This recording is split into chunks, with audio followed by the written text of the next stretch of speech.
71% of people sleep with or next to their cell phone, and 35% of people think of their cell phone when they first wake up in the morning, while only 10% think of their spouse. To be honest, these stats aren't shocking, and given that they're from 2015, I wouldn't be surprised if they're higher.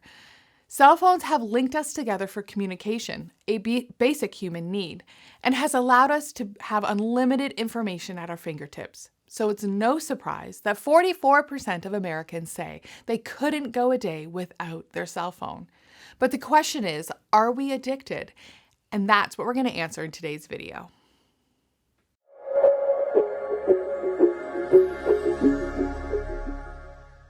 My name's Laura Howe, founder of Hope Made Strong. We equip you and your ministry team as you support and care for others in your community. Now, the word addicted has joined the ranks of words that have lost their meaning over time. Words like love and awesome and my pet peeve, literally. Addicted actually means physically and mentally dependent on a particular substance or behavior and unable to stop it without incurring adverse effects. So, when someone says, I'm addicted to pizza, I am pretty sure they're not meaning that they'll experience adverse effects if they stop consuming pizza.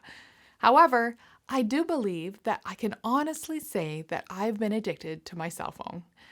A while ago, I accidentally left my cell phone at home and I went out for an appointment. It wasn't until I was already checked in that I realized that I had left it behind.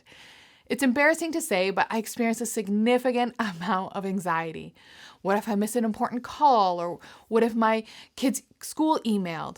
Realizing the ridiculousness of my panic, I sat back and decided this is going to be a good exercise for me.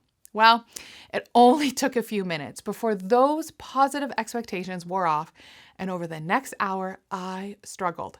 I considered asking my husband to leave work and deliver it to me. I even thought of leaving my appointment and rescheduling just so I can run home and grab my phone.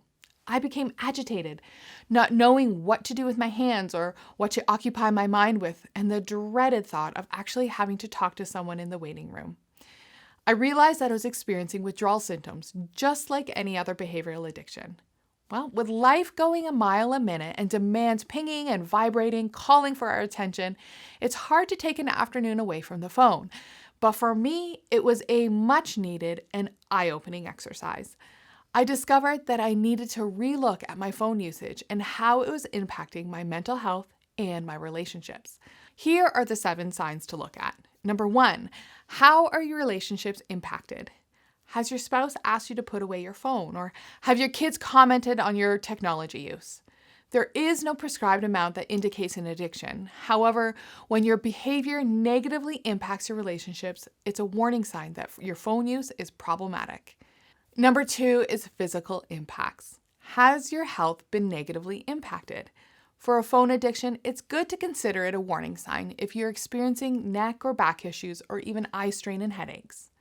Number 3, do you put yourself in dangerous situations? Now, we've all heard them many times that texting and driving is as dangerous or more dangerous than driving drunk.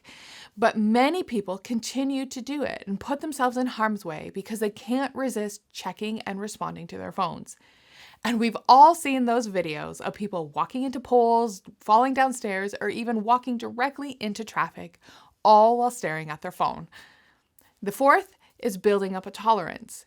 What was once a way to de-stress and check the news at night has now morphed into the primary way we spend our downtime.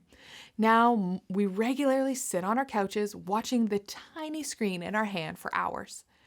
The 5th sign is failed attempts to overcome the behavior. Have you made attempts in the past to reduce or eliminate your phone usage only to quickly return to the habit?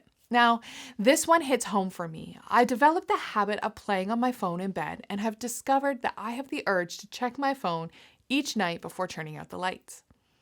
Number 6 is preoccupied thoughts.